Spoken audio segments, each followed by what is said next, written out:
Assalamualaikum warahmatullahi wabarakatuh.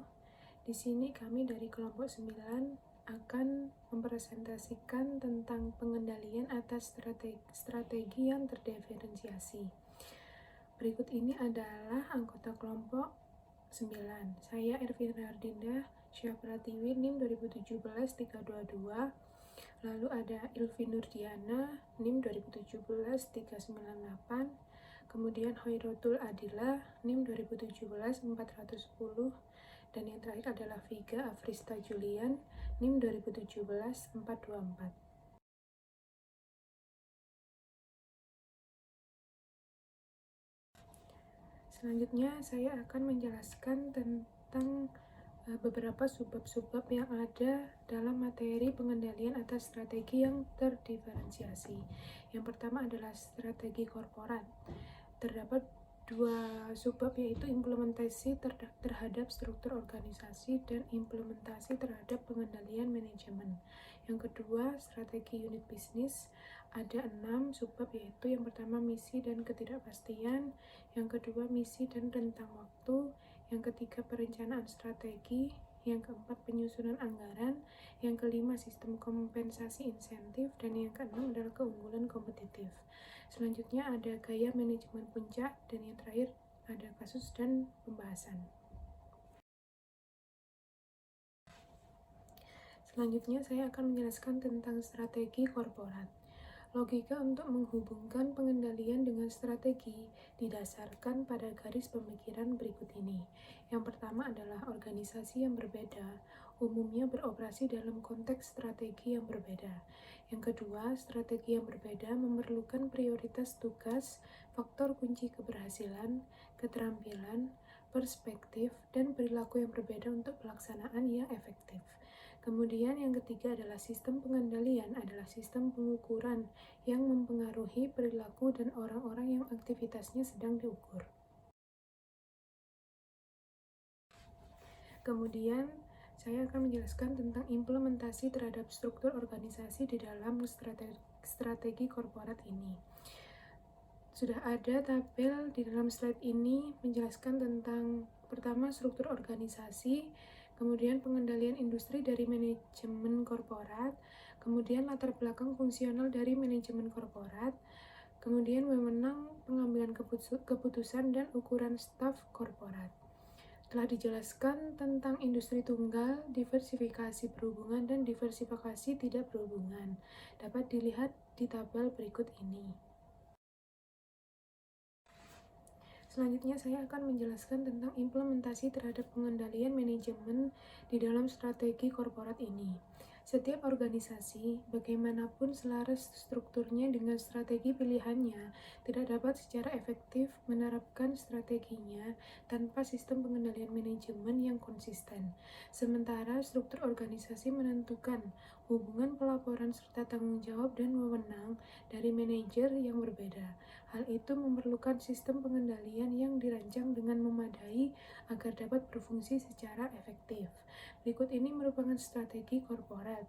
Yang pertama adalah perencanaan strategi, yang kedua penyusunan anggaran, yang ketiga penetapan harga transfer, dan yang keempat adalah kompensasi insentif. Selanjutnya ada strategi unit bisnis. Yang pertama yaitu misi dan ketidakpastian. Unit-unit yang membangun cenderung menghadapi ketidakpastian lingkungan yang lebih besar daripada unit-unit yang memanen. Karena ada beberapa alasan. Yang pertama ada strategi membangun biasanya dilaksanakan pada tahap pertumbuhan dari siklus hidup produk. Sementara pada strategi memanen biasanya dilaksanakan pada lahar dewasa atau menurun dari siklus hidup produk. Yang kedua ada dari tujuan unit bisnis yang membangun adalah untuk meningkatkan pangsa pasar.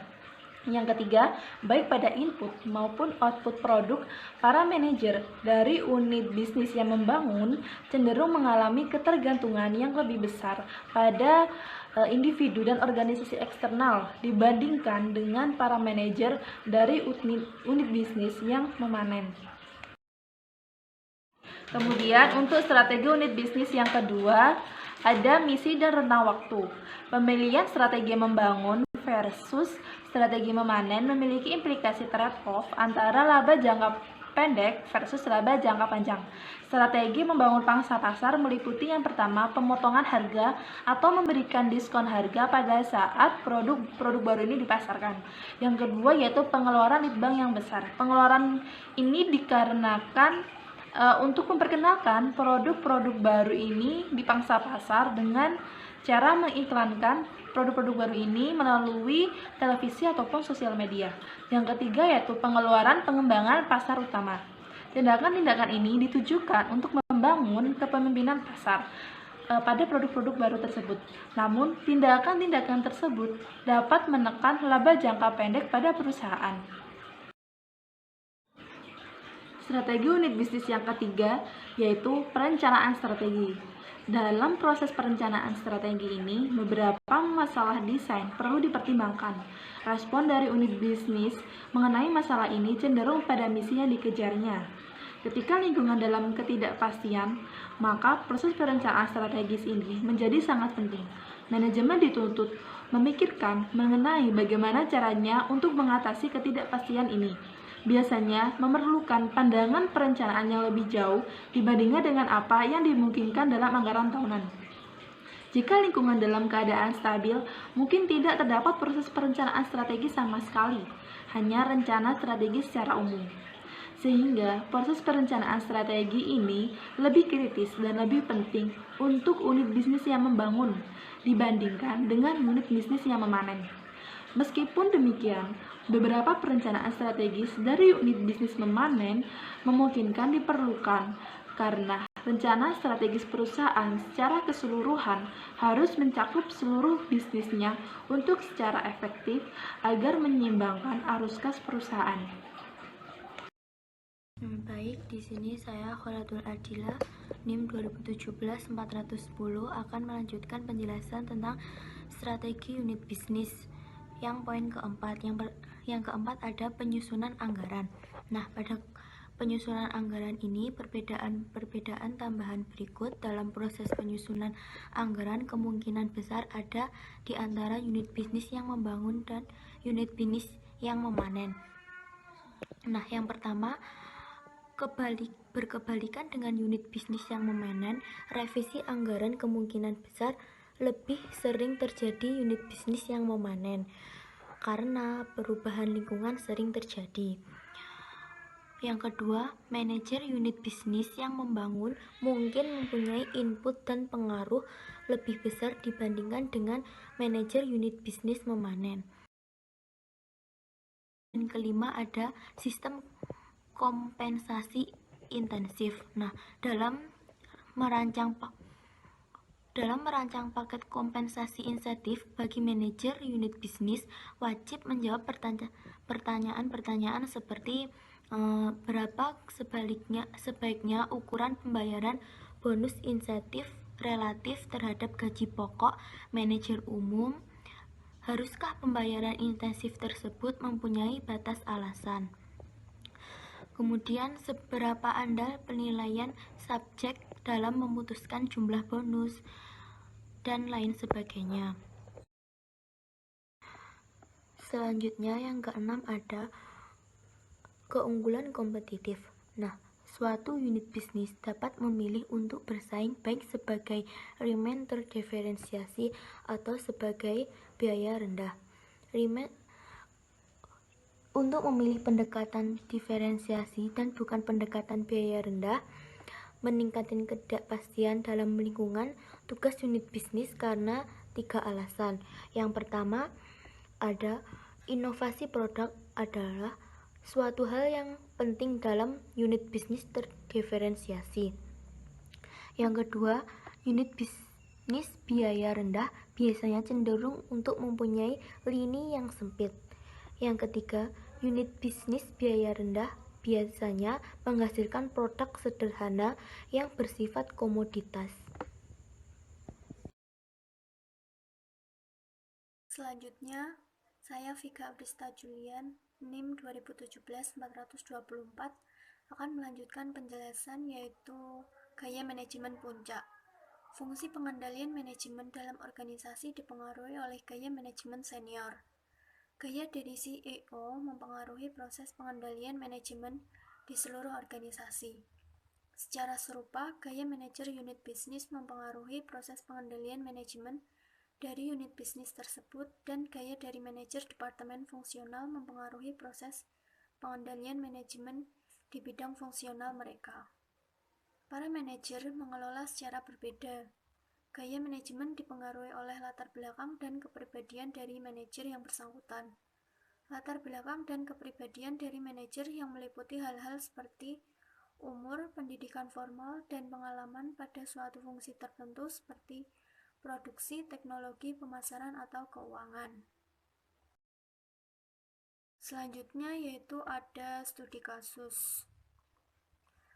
Contohnya, Miniso Mining dan Manufacturing Corporation yang selanjutnya disebut 3M didirikan pada tahun 1902. Pada tahun 2000, 3M ini mencapai penjualan sebesar 16,7 dolar miliar dengan produksi lebih dari 60.000 unit pada tahun tersebut. Sebagian besar penjualan disumbangkan oleh produk-produk lama, yaitu sebesar 35% dari total penjualan. Sedangkan sisanya diperoleh dari penjualan produk yang baru diperkenalkan pada tahun 2000.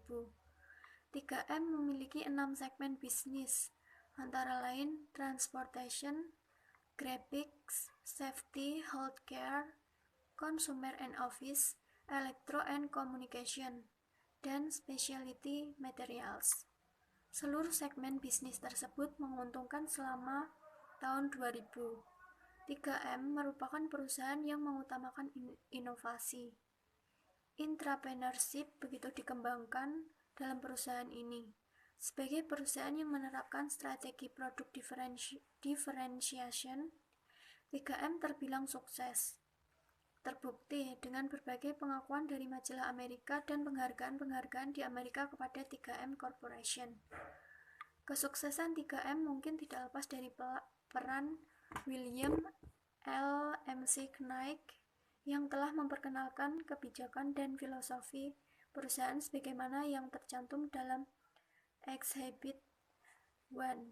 Manajemen percaya bahwa kekuatan 3M ada pada inovasi yang terus dibangun dalam perusahaan. Selanjutnya saya akan menjelaskan tentang pembahasan kasus yang telah dijelaskan sebelumnya. Berdasarkan segmen bisnis dari 3M Corporation, yaitu Transportation, Graphic, Safety, Healthcare, Consumer and Office, Electro and Communication, dan Specialty Materials, 3M mungkin memiliki strategi korporat berupa unrelated diversification. Idealnya, perusahaan dengan strategi korporat tersebut memiliki sistem strategic planning yang bersifat vertikal.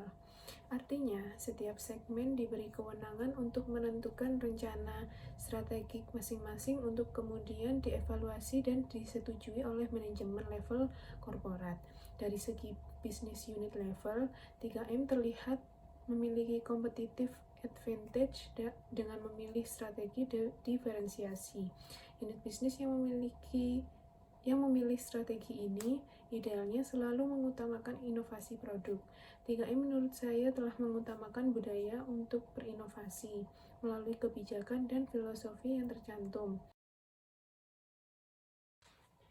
Diketahui bahwa yang pertama, 3M memberikan kesempatan bagi karyawannya untuk mengejar proyek individu mereka. Yang kedua, 3M memberi kesempatan bagi karyawannya untuk menangani proyek secara pribadi. Yang ketiga, 3M memberikan toleransi terhadap kegagalan produk dan bahkan menganggap jika kegagalan dapat berubah menjadi keberhasilan. Yang keempat, 3M tentu saja memberikan reward terhadap kesuksesan produk. Yang kelima, 3M menetapkan bahwa hanya 30% dari penjualan yang diperbolehkan berasal dari produk lama, yaitu 4 tahun, sedangkan sisanya kemungkinan diharapkan muncul dari produk-produk baru, yaitu 1 tahun. Selain itu, yang keenam, 3M bahkan menghabiskan biaya R&D yang 2 kali lebih banyak dibandingkan dengan perusahaan sejenis. Demikian presentasi dari kelompok 9. Terima kasih. Jika ada salah kata-kata atau dalam materi yang disajikan, mohon maaf. Wassalamualaikum warahmatullahi wabarakatuh.